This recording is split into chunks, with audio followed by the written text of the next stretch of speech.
បាទសួស្តីបងប្អូនទស្សនភាពដែលប្រជាប្រដ្ឋឧបឈរកោះកុញនៅមុខហាងវិញនេះគឺជាកន្លែងលក់ទាខ្វៃដ៏ឈ្ងុយឆ្ងាញ់នៅក្នុងប្រទេសកាណាដាដូច្នេះសូមប្រជាប្រដ្ឋដែលជាប់នឹងព្រំដែនប្រទេសកាណាដានៅប៉ែកខាង Washington State សហរដ្ឋអាមេរិកបើបានទៅហើយសូមកុំភ្លេចយកញ៉ាំទាខ្វៃដ៏ឈ្ងុយឆ្ងាញ់នេះ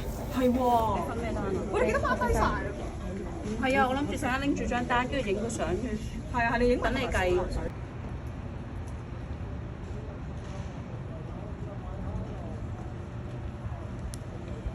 នៅតាមដងផ្លូវក្នុងតំបន់នេះយើងឃើញថាសម្បូរទៅដោយហាងរបស់ជនជាតិចិនរីឯសំណង់អគារធំធំក៏សាងសង់ទៅតាមលំនាំរបស់ជនជាតិអាស៊ីផងដែរ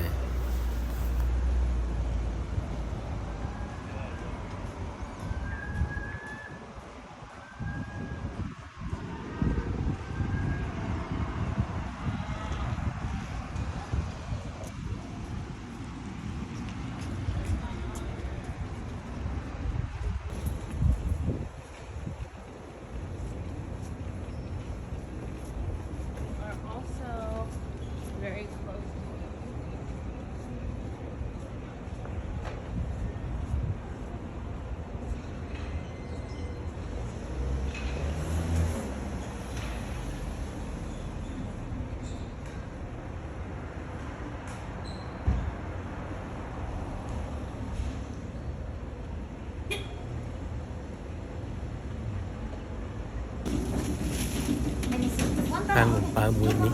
គឺជាហាងនំប៉ាវដែលមានរសជាតិឈ្ងុយឆ្ងាញ់ប្រចាំនៅប្រទេសកាណាដាដែលបងប្អូនខ្មែរយើងមកពីសហរដ្ឋអាមេរិកតែទៅចូលទិញមកគ្រប់គ្នាដូច្នេះបើបងប្អូនខ្មែរយើងបានទៅដល់ទីនោះហើយសូមកុំរំលង